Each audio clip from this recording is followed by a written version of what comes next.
বাংলাদেশের জন্য কেন বাড়ছে বিশ্বের গোয়েন্দা সংস্থাগুলোর আগ্রহ? রাজধানীর ব্যস্ত সড়কগুলো ধীরে ধীরে ফাঁকা হয়ে এসেছে, মানুষ ঘুমিয়ে পড়েছে, কিন্তু রাষ্ট্র কখনো ঘুমায় না। দেশের সীমান্তে তখনও টহল চলছে, সমুদ্রে কোস্ট গার্ডের জাহাজ ঢেউ কেটে এগিয়ে যাচ্ছে, আকাশে ঘুরছে নজরদারি রাডার, আর দেশের কোথাও না কোথাও অগণিত কম্পিউটারের স্ক্রিনে প্রবাহিত হচ্ছে কোটি কোটি তথ্য। পৃথিবীর ইতিহাস বলে, যখন কোনো দেশ ভূ রাজনীতির কেন্দ্রবিন্দুতে উঠে আসে, তখন শুধু রাষ্ট্রপ্রধানরাই সেই দেশকে পর্যবেক্ষণ করে না, নজর রাখে কূটনীতিকরা, সামরিক বিশ্লেষকরা, নিরাপত্তা বিশেষজ্ঞরা এবং বিশ্বের গোয়েন্দা সংস্থাগুলো। প্রশ্ন হলো, দক্ষিণ এশিয়ার এই ছোট্ট দেশটি কেন আজ বিশ্বের অন্যতম গুরুত্বপূর্ণ পর্যবেক্ষণের কেন্দ্র? এটা কি শুধু বঙ্গোপসাগরের জন্য, নাকি এর পিছনে রয়েছে আরও বড় কোনো হিসাব? আজ আমরা প্রবেশ করব একটি অদৃশ্য জগতে, যেখানে বন্দুকের শব্দ শোনা যায় না, কিন্তু প্রতিদিনই লড়াই হয় তথ্যের জন্যে, প্রভাবের জন্যে আর ভবিষ্যতের জন্যে। গোয়েন্দা যুদ্ধ আসলে কি? আমরা যখন গোয়েন্দা সংস্থা শব্দটি শুনি, তখন আমাদের চোখের সামনে ভেসে ওঠে সিনেমার দৃশ্য, কালো গাড়ি, গোপন ক্যামেরা, ছদ্মবেশী এজেন্ট, রাতের অন্ধকারে গোপন মিশন। কিন্তু বাস্তব পৃথিবী অন্যরকম, হলিউডের চেয়েও অনেক জটিল। আজকের পৃথিবীতে গোয়েন্দা যুদ্ধ মানে কেবল গোপন নথি চুরি নয়, আজ একটি দেশের অর্থনীতি বিশ্লেষণ করাও গোয়েন্দা কার্যক্রমের অংশ। একটি দেশের বিদ্যুৎ ব্যবস্থা কতটা নিরাপদ, সেটাও গুরুত্বপূর্ণ তথ্য।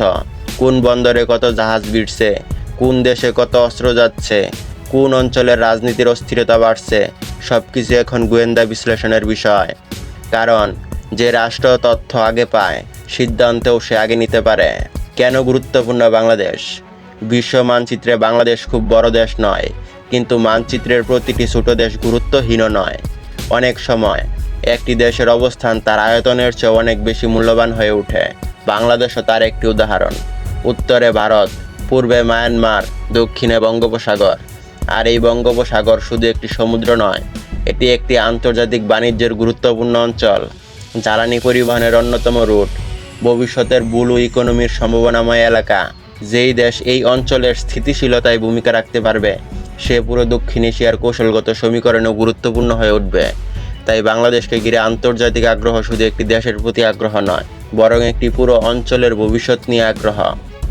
যখন যুদ্ধ শুরু হয় তথ্য দিয়ে, একটা সময় ছিল যুদ্ধ শুরু হতো সীমান্তে, আজ অনেক যুদ্ধ শুরু হয় ইন্টারনেটে।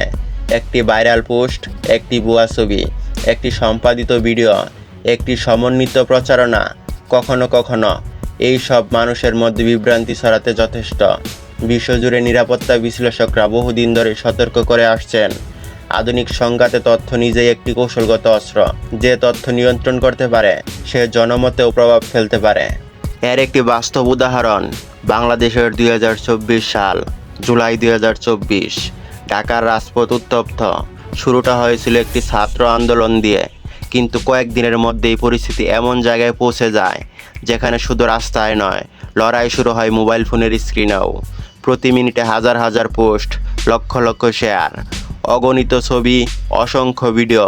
কেউ বলেছে এক কথা, অন্য পক্ষে বলছে সম্পূর্ণ ভিন্ন কথা। কয়েক মিনিটের মধ্যে একটি ভিডিও ভাইরাল হয়ে যাচ্ছে, কিন্তু ভিডিওটি কোথাকার, কখনের, সেটি বোঝার কোনো সুযোগ থাকছে না। পূর্ণ ভিডিও, অন্য দেশের ভিডিও, সম্পাদিত ছবি, সব কিছুই একসঙ্গে মিশে যাচ্ছে। মানুষ বিভ্রান্ত, গুজব দ্রুত ছড়িয়ে পড়েছে। আর তখন ওই বিশ্বে নিরাপত্তা বিশ্লেষকরা আবারও একটি বিষয়ের কথা মনে করিয়ে দেন, আধুনিক সংঘাতের প্রথম যুদ্ধ অনেক সময় তথ্যের উপরই শুরু হয়। কারণ তথ্যকে নিয়ন্ত্রণ করা গেলে মানুষের আবেগকেও প্রভাবিত করা যায়, আর মানুষের আবেগকে প্রভাবিত করা গেলে একটি দেশের পরিস্থিতিও বদলে যেতে পারে। যুদ্ধের নতুন ময়দান বা সাইবার স্পেস। একসময় যুদ্ধ মানেই ছিল ট্যাঙ্ক, যুদ্ধ বিমান, ক্ষেপণাস্ত্র, কিন্তু 21 শতাব্দীতে আরেকটি নতুন যুদ্ধক্ষেত্র তৈরি হয়েছে, তার নাম সাইবার স্পেস। আজ একটি সাইবার আক্রমণ একটি দেশের ব্যাংকিং ব্যবস্থা অচল করে দিতে পারে, বিদ্যুৎ সরবরাহ ব্যাহত করতে পারে, এয়ারপোর্টের সিস্টেম বন্ধ করে দিতে পারে, হাসপাতালের সার্ভার অকেজো করে দিতে পারে, এমনকি রাষ্ট্রের গুরুত্বপূর্ণ তথ্যও চুরি হয়ে যেতে পারে।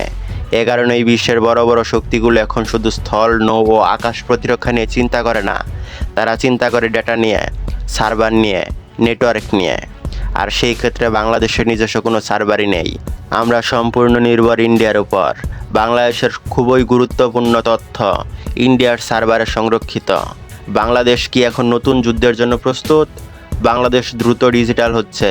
মোবাইল ব্যাংকিং, অনলাইন সেবা, ডিজিটাল পেমেন্ট, স্মার্ট অবকাঠামো। কিন্তু ডিজিটাল হওয়ার সঙ্গে সঙ্গে নতুন ঝুঁকিও তৈরি হয়। একটি দেশের যত বেশি ডিজিটাল অবকাঠামো, তার নিরাপত্তাও তত বেশি প্রয়োজন। আজ একটি দেশের শক্তি শুধু তার সেনাবাহিনীতে নয়, তার ডেটাবেসেও, তার সার্ভারেও, তার তথ্যতেও, তার তথ্য ব্যবস্থাপনাতেও। কেন বাংলাদেশের দিকে তাকিয়ে আছে বিশ্ব? বাংলাদেশ এখন দক্ষিণ এশিয়ার অন্যতম দ্রুত পরিবর্তনশীল রাষ্ট্র। বৃহৎ জনসংখ্যা, বর্তমান অর্থনীতি, গুরুত্বপূর্ণ সমুদ্র অঞ্চল, কৌশলগত অবস্থান, বর্তমান ডিজিটাল অবকাঠামো, এই সব কিছু মিলিয়ে বাংলাদেশকে আর উপেক্ষা করার সুযোগ নেই। এই কারণেই বাংলাদেশের স্থিতিশীলতা শুধু বাংলাদেশের বিষয় নয়, এটি পুরো অঞ্চলের বিষয়। ভবিষ্যতের যুদ্ধ কেমন হবে?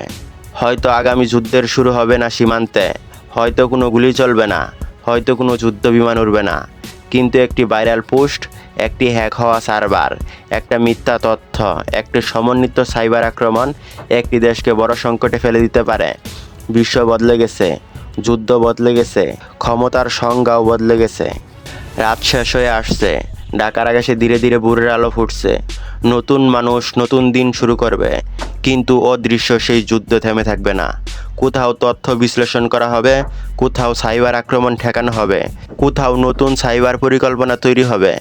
আর বাংলাদেশের জন্য প্রশ্নটি রয়ে যাবে, তথ্যের এই নতুন যুগে আমরা কি শুধু দর্শক হয়ে থাকব, নাকি নিজেদের তথ্য প্রযুক্তি এবং ভবিষ্যৎ রক্ষা করার মতো শক্তিশালী রাষ্ট্রে পরিণত হব? কারণ 21 শতাব্দীর সবচেয়ে বড় শক্তি তেল নয়, স্বর্ণ নয়, এমনকি অস্ত্রও নয়। সবচেয়ে বড় শক্তি হলো তথ্য। আর যেই রাষ্ট্র তার তথ্যকে রক্ষা করতে পারে না, ভবিষ্যতেও শেষ পর্যন্ত হয়তো সে টিকে থাকতে পারবে না।